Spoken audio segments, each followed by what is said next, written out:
नमस्कार दोस्तों, आपका बहुत बहुत स्वागत है हमारे YouTube channel proper science classes में। तो देखिए दोस्तों, आज हम कक्षा 10 यानी यूपी बोर्ड की और जो चैप्टर फर्स्ट है और इसका नाम है रासायनिक अभिक्रियाएं, इन्हें शुरू करने जा रहे हैं।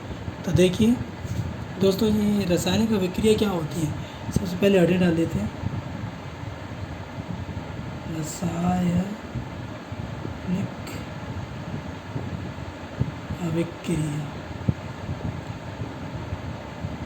तो रासायनिक अभिक्रिया होती क्या है, पहले ये समझा देते हैं। जैसे एक पदार्थ का दूसरे पदार्थ के रूप में बदलना, वो क्या क्या कहलाता है, रासायनिक अभिक्रिया कहलाती है। जैसे कि परिभाषा देंगे, जैसे एक पदार्थ का एक रूप से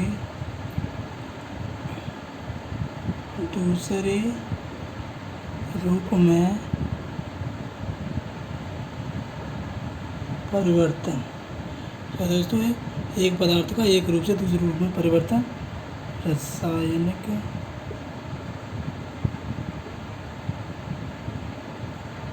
अभिक्रिया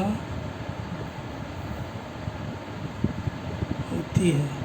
तो दोस्तों, इसमें पदार्थ की देखो अवस्था भी बदल सकती है। अवस्था मतलब ठोस से द्रव, द्रव से ठोस, ठीक है दोस्तों, और गैस भी बन सकती है। और दोस्तों दूसरा क्या होता है, रंग, रंग भी उसका चेंज हो सकता है, काला से पीला, पीला से सफ़ेद, कुछ भी हो सकता है। तीसरा होता है दोस्तों ताप, तापमान भी उसका चेंज हो सकता है, ठीक है दोस्तों। और चौथी चीज़ क्या बदल सकती है आपकी, वो है गैस का निकास। गैस का निकास, जब हम दो पदार्थों की आपस में क्रिया पदार्थों या तत्वों की, तो उससे गैस भी निकल सकती है। तो चलो दोस्तों, अगला टॉपिक है हमारा रासायनिक समीकरण, उसे भी देख लेते हैं। अगला क्या है दोस्तों, रासायनिक समीकरण। जैसे हम दोस्तों एक पदार्थ का दूसरे पदार्थ से क्या कराते हैं, हम क्रिया कराते हैं, तो एक नया पदार्थ बनता है। जब एक पदार्थ को दोस्तों या तत्व हो, एक पदार्थ की दूसरे पदार्थ से क्रिया कराई जाती है, तो एक नया क्या बनता है, उत्पाद बनता है, जिसे उनके प्रतीकों द्वारा लिखा जाता है। उसे दोस्तों हम क्या कहते हैं, रासायनिक समीकरण। जैसे एग्जाम्पल दे दीजिए, हम मान लीजिए हमने मैग्नीशियम की क्रिया ऑक्सीजन से कराते हैं, तो क्या बनता है दोस्तों, मैग्नीशियम ऑक्साइड। क्या बनता है दोस्तों, मैग्नीशियम। यहाँ ऑक्सीजन के दो हैं, तो दो का, ठीक है दोस्तों। तो ये मैग्नीशियम क्या हो गया, मैग्नीशियम की ऑक्सीजन से क्रिया करा रहे हैं, तो मैग्नीशियम यानी एक पदार्थ हो गया, ऑक्सीजन भी एक पदार्थ हो गया। एक पदार्थ की दूसरे पदार्थ की क्रिया, यानी मैग्नीशियम को हम जी से लिख रहे हैं, ऑक्सीजन को हम दोस्तों, ठीक है। इसी तरह क्या कहते हैं, हम इसे रासायनिक समीकरण कहते हैं। आगे चलते, अगला टॉपिक है दोस्तों रासायनिक समीकरण का संतुलन। जब हम एक पदार्थ के दूसरे पदार्थ से क्रिया कराते हैं, तो उसके अणु उस दाएं पक्ष में भी होते हैं, बाएं पक्ष में भी होते हैं रासायनिक समीकरण के। तो दोस्तों दाएं पक्ष में और बाएं पक्ष में दोनों में अणु उसके कैसे होने चाहिए, समान रूप से होने चाहिए, तभी वो अभिक्रिया क्या होगी, संतुलित होगी। तो देख लेते हैं। संतुलन वह आकलन है, संतुलन वह आकलन है जिससे किसी रासायनिक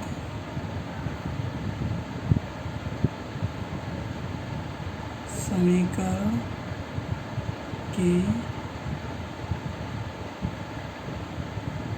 दायां पक्ष और बायां पक्ष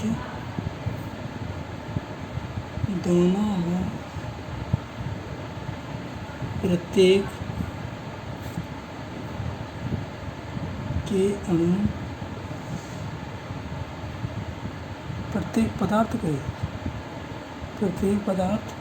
के अणु समान को या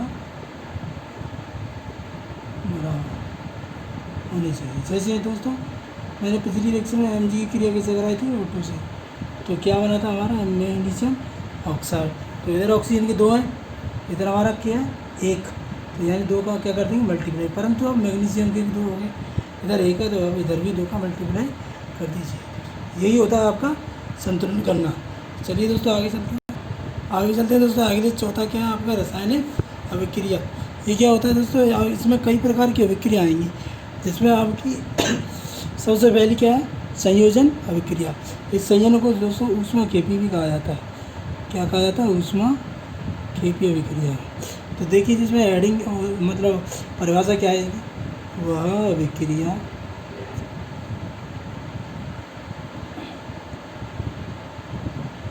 जिसमें 2 या 2 से अधिक अभिकारक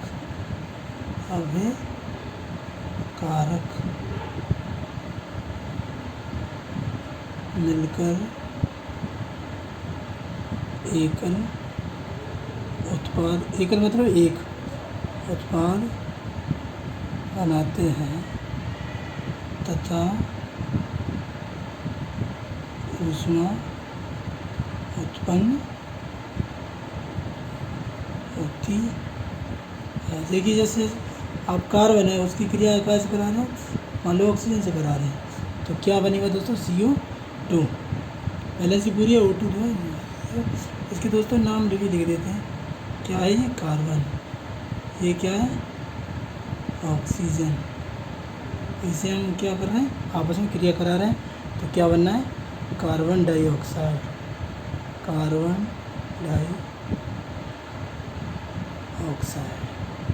ठीक है। जैसे कोयले को हम दहन करते हैं, जब मतलब जलाते हैं तो ऑक्सीजन के साथ जलता है तो ऊष्मा उत्पन्न होती नहीं होती, वही क्रिया है दोस्तों। चलते हैं आगे क्या है दोस्तों, वियोजन अभिक्रिया यानी ऊष्माशोषी अभिक्रिया। तो देखिए दोस्तों इसमें क्या होता है, वह अभिक्रिया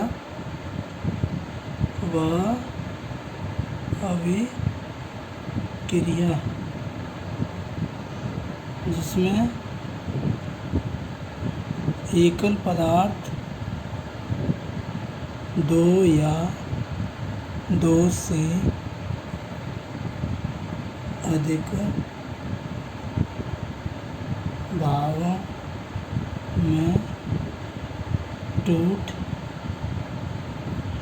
जाता है, यानी 2 या 2 से अधिक भागों। जैसे आपका कैल्शियम कार्बोनेट है, क्या है दोस्तों कैल्शियम कार्बोनेट, उसे हम गर्म करेंगे यानी ऊष्मा देंगे, तो यानी उसमें कैल्शियम ऑक्साइड अलग निकल जाएगा और हमारी CO2 अलग निकल जाएगी। ये क्या होगी CO2 गैस होगी।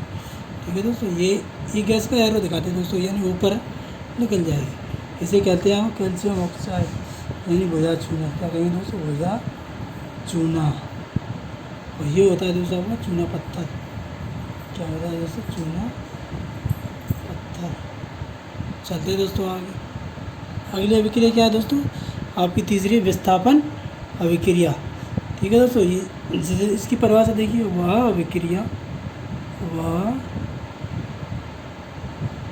अभिक्रिया जिसमें एक अभिकारक दूसरे अभिकारक से क्या हो जाता है तो विस्थापित मतलब उसकी जगह ले लेता है, विस्थापित हो जाता।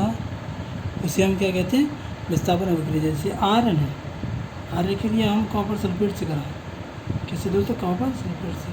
यानी ये कार्बन इसकी जगह ले लेगा, कॉपर की जगह ले लेगा, ये आयरन की जगह ले लेगा, ऐसे करें। तो यहाँ ये दोस्तों यहाँ कहा फेरस सल्फेट हो जाएगा PSO, और कॉपर हमारा क्या है वो अलग नहीं है। दोस्तों इसके नाम भी ले सकते हैं, यहाँ आपका आ जाएगा आयरन कॉपर सल्फेट, यहाँ फेरस आयरन सल्फेट कहिए, और इसे क्या हो जाएगा दोस्तों कॉपर। इसी तरह दोस्तों एक अगली वो भी होती है चौथी रिएक्शन, जिसका नाम है द्विविस्थापित अभिक्रिया। उसमें क्या होता है, उसमें इसमें तो एक अणु विस्थापित हो रहा है एक दूसरे, उसमें 2 अणु विस्थापित होते हैं, वो भी सेम इसी की तरह है। वह अभिक्रिया जिसमें एक अभिकारक दूसरे अभिकारक के साथ विस्थापित होता है, क्या होता है, विस्थापित होता है। चलते हैं अगली अभिक्रिया पर। अगली अभिक्रिया क्या है दोस्तों, उपचयन अभिक्रिया। तो देखिए वह अभिक्रिया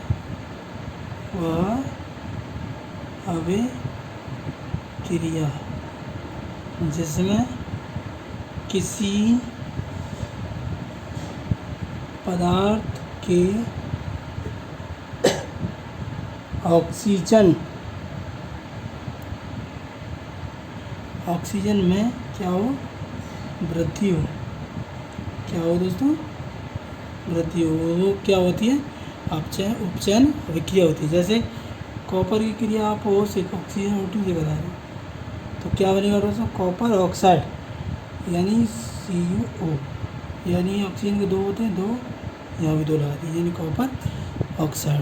ओके दोस्तों, ये होती है उपचयन अभिक्रिया। तो चलते हैं अगली बार। अगली रिएक्शन क्या है दोस्तों, अपचयन अभिक्रिया। वह अभिक्रिया जिसमें किसी पदार्थ की ऑक्सीजन में कमी हो, ऑक्सीजन के जो अणु वो क्या हो, कम हो, उसे क्या कहते हैं हम, अपचयन अभिक्रिया। जैसे हमारा कॉपर ऑक्साइड है, इसकी हम H2 से क्रिया कराएं तो दोस्तों इससे तो Cu अलग निकल जाएगा और प्लस ये क्या हो जाएगा हमारा H2। ये क्या होता है, जल दोस्तों। ये क्या है आपका कॉपर, ये हाइड्रोजन, और ये क्या है कॉपर ऑक्साइड, क्या है दोस्तों, ऑक्साइड। ओके दोस्तों, चलते हैं अगली वीडियो। तो दोस्तों ये क्या होती है, रेडॉक्स अभिक्रिया। तो वह ये इसकी परिभाषा देखिए, वह अभिक्रिया जिसमें उपचयन व अपचयन,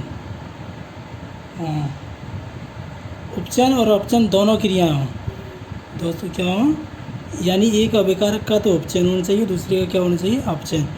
वो क्या कहलाती है, आपकी रिडॉक्स अभिक्रिया कहलाती है।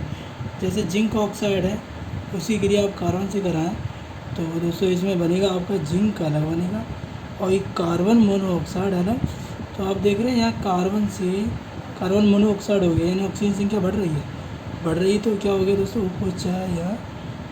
ठीक है दोस्तों, इसमें जिंक ऑक्साइड था और यहाँ पे क्या रह गया, जिंक, इसका क्या हो रहा है आपका, अपचयन,